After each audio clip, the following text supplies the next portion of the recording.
Judge allows access to emails about Arizona's immigration law.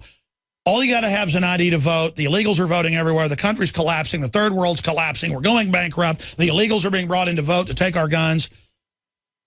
And then meanwhile, they're going to take hundreds of thousands of emails in the year-long debate on SB 1070 or 1070. And, of course, they're going to have racists sending in emails. They're going to have fakes sending in false flags to then claim that if anyone sent emails against Mexicans, then the law is racist. That's what it actually says. Opponents of SB 1070 consider the country's toughest state law against illegal immigrants may examine correspondence to see whether it contains racial overtones, the ruling says, to see if there were any emails sent that were racist. I mean, this is total race war garbage. By the way, I got good news for the patriots and bad news for the globalists. My biggest fans on the streets of Austin are Hispanic Americans who love their kids and love liberty and want to own guns and have private property. It's not working. The Hispanics that have been here and are Americans know what's going on. You got a language barrier to the other ones, but I think this is going to backfire on them, folks. Mexicans in Mexico want to own guns and are forming illegal militias to protect themselves. This is not going to work. We've got to reach out to these folks. So we've got that. But just talk about incredible race baiting. You can go with keyword data, search through any emails you want of an entire state database and find anything you want. Schizophrenics thinking they've got chips in their brains, crazy people. I'll guarantee you this. There's going to be tons of racist Hispanics saying, you racist whites, go back to Europe, you're scum. I mean, just because that's going on, does that mean... This is crazy, folks. No country is as wide open as we are to immigration. And then you put people on welfare, we're going bankrupt. All right, for the balance of the hour and a little bit of the next, we're joined by our guest. This is a big deal. This is a major whistleblower from Fast and Furious. And what they've done is tried to scapegoat the gun shops and gun dealers who exposed Fast and Furious. Shelly Castile, a former DEA top agent, former Army veteran in Vietnam, highly decorated, honorably discharged, longtime guest on this show, exposed that our government was funding Los Zetas, shipping guns in through gun dealers, that they tried to hire him to train Los Zetas at the King Ranch in South Texas. He was going through a divorce. He was a school teacher, already been in the military, then a Border Patrol agent, then served 15 years as a DEA agent, became a school teacher, lost everything in a divorce, sold his 15 guns. The state police with the ATF, one of his so-called friends said, oh, I'll buy that shotgun from you. They set him up and sent him to jail for 3 years because he exposed Fast and Furious. 8 years ago, before Obama even got in office, this was going on, and then accelerated. Now, our next guest has been in the LA Times, Fox News, you name it. He was a firearms dealer serving a 3-year probation. And he was set up. Ian Garland's an American citizen, but originally from Australia. Fast and Furious, justicenow.org is his website. And I want to give him the floor here today to break down what really happened with Fast and Furious, because our government was shipping the guns, fully auto, hand grenades, grenade launchers, to the different drug cartels to destabilize Mexico. Then when it started coming out, they burned a few gun shops that they'd ordered to also be part of it in, quote, investigations that were really meant to then also blame the Second Amendment. And that's come out in memos via CBS News. So this was a false flag staged event that blew up in their criminal faces. Now let's go to our guest, Ian Garland, Fast and Furious Justice Now. Tell folks in a nutshell, then we'll get into more details about what happened to you, your story, and where you are right now, sir. Thank you for coming on. Thank you, Alex. I moved from California about 5-6 years ago to Chaparral, New Mexico. Met my wife, got married on the 4th of July, out of all dates, because that's special to us. Opened a little gun shop. I had one in El Paso, one in Chaparral there, and I'd go back and forth. And after a amount of time, I had the people come from Columbus. They drove a police car. They were in uniform. They were who they said they were. It was the mayor, the police chief, the trustee, police officer from Columbus, New Mexico. And this case came out later, yes. Oh, absolutely, yes. And they wanted to buy some guns. I'm like, yeah, you know the procedure. I have to call in the background check and get it passed by the FBI. And they said, no, fine with that. So a month later, they came back and they wanted to buy 10 more. And I said, what do you want to buy 10 for? Well, we want to give some to our families and friends, you know, for protection for the border, on the border right there. And sometimes we go to gun shows, buy, sell, trade, collect. And I'd already not only checked with the ATF, I had complained to the ATF about private sales with 300 to 400 guns on their tables with no paperwork, no background check required. And the ATF tells me that's legal. So my customers want to do that also. So I'm like, yeah, okay. What they were doing was selectively enforcing with groups they controlled. Yeah, in Austin, if you sell your granddaddy's shotgun, the ATF's going to beat your head in the parking lot and take you to jail for stuff totally legal. But if you're one of their tables that they're running and making money off of, you can do whatever you want. Absolutely. And when I sell more than one handgun, you have to lodge a multiple purchase form, one to the ATF and one to the local sheriff, which was Otero County Sheriff here in New Mexico. And I did that for 18 months. I sold to these people off and on.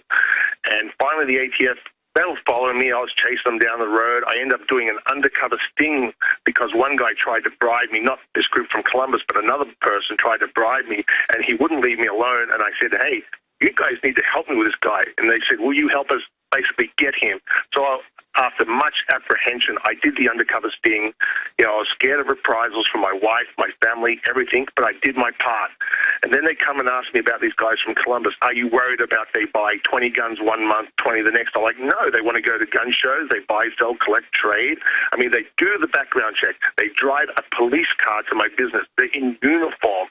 I mean, why would I be worried, especially here? This is the other point I want to make, why I wasn't worried. This was almost 18 months, Alex, with no trace information. But if guns are turned up, the procedure is they're supposed to be traced back to me through the ATF, and I say, yeah, I sold it to John Smith, et cetera, blah, blah, blah. Sure, the truth is, because I've read your case, for tell folks, the ATF knew the whole thing. Once you exposed it, they had to cover their butts by acting like they were investigating. Yes. Absolutely. And it was proven in the congressional report, which I had a copy of, that they had the trace information and they stood on it so their little operation could continue. And that was proven. And then, of course, we all know what happened. It didn't matter that thousands of Mexican citizens were dying, but when one Border Patrol agent was killed, God rest his soul, we know what happened. Absolutely. There's now been a death. Tell folks about that. Brian Terry? Absolutely. And now it's come out in mainstream news, Arizona Central, that the FBI was key in the slaying and the cover-up. Oh, absolutely. And then come to find out, I did research after the last 18 months.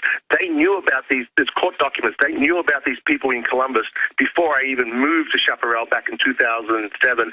And these people, the government officials that bought from me for 18 months, had direct ties with Jamie Avila. That's Jamie Avila, who the ATF let buy that rifle, who killed Brian Terry. And this has all come out in the Arizona Republic. It's come out in the LA Times, but still no one's gotten in trouble. So people say if something like this happened, we'd know about it. People would blow the whistle. Well, you have blown the whistle, and to try to discredit you up front because you were the original whistleblower, they ended up trumping stuff up on you and throwing you in jail. And I would say, sir, your life's in danger now. Oh, absolutely. And it got me in El Paso here. I'm 300 miles from my family. I mean, I have no car, no money. And the thing was, I won my case on Friday the 13th, last month, in December. And they put me out on the street for 5 days homeless. I had no money, no ID, no phone, no clothes, no car. I mean, can you believe that? The first thing I did was finally went to a library, got in touch with my wife. She helped me. I got this little cell phone. I mean, oh my God, I couldn't believe I was homeless for 5 days. I mean, that's probably about the worst experience of my life in all this. Well, I can tell you, if you're a small gun shop with a John Wayne photo hanging in it, and you don't dot an I, they're going to take you to jail. But if you work for the criminal government and are actually a drug dealer, I mean, that's all the ATF and FBI are at that level. They are the drug dealers. They are the gun runners. And it comes out over and over again. They've always been that. They are law enforcement so they can carry out the criminal operations, folks. I mean, it doesn't make sense. Why would I do the paperwork and all the background checks and the multiple reporting forms and make a paper trail back to myself? Well, yeah, you're the guy that, for those that don't know, that blew the whistle, that made them investigate, that ended up bringing down these police chiefs and mayors in New Mexico that were involved in this, so the ATF to cover their butt because they were involved in it, put you in jail. Well, absolutely. The bottom line is, how do you explain that I was selling for 18 months to people they knew for years were smuggling? How bad do I make them look, Alex? How bad? You make them look bad, and as you said, you've now explain your case more when we come back, and where you think Fast and Furious is going, and how big you really think it is. Major whistleblower joins us right now. Symbols are powerful, and the globalists have hijacked the symbols of America. They've turned them into their own symbols. Well, we are restoring the idea of the true republic, not the counterfeit globalist empire, by promoting the icon George Washington and others. That's why we're rolling out an 100% made in America line of incredible pro-liberty apparel. We are repopularizing liberty. We are helping fellow Americans rediscover what made this country great. We are the spirit of 1776. We are 1776 worldwide. We are all brothers and sisters in arms in the animating contest of liberty in the long march towards humanity's ultimate destiny of freedom. Visit madein1776.com today and vote with your dollars to promote truly made in America, high-quality products, and promote the ideals of liberty. Immigrants may examine correspondence to see whether it contains racial overtones, the ruling says, to see if there were any emails sent that were racist. I mean, this is total race war garbage. By the way, I got good news for the patriots and bad news for the globalists. My biggest fans on the streets of Austin are Hispanic Americans who love their kids. Emails about Arizona's immigration law. All you got to have is an ID to vote. The illegals are voting everywhere. The country's collapsing. The third world's collapsing. We're going bankrupt. The illegals are being brought in to vote to take our guns. And then meanwhile, they're going to take hundreds of thousands of emails in the year-long debate on SB 1070 or 1070. And, of course, they're going to have racists sending in emails. They're going to have fakes sending in false flags to then claim that if anyone sent emails against Mexicans, then the law is racist. That's what it actually says. Opponents of SB 1070 consider the country's toughest state law against illegal love liberty and want to own guns and have private property. It's not working. The Hispanics that have been here and are Americans know what's going on. You got a language barrier to the other ones, but I think this is going to backfire on them, folks. Mexicans in Mexico want to own guns and are forming illegal militias to protect themselves. This is not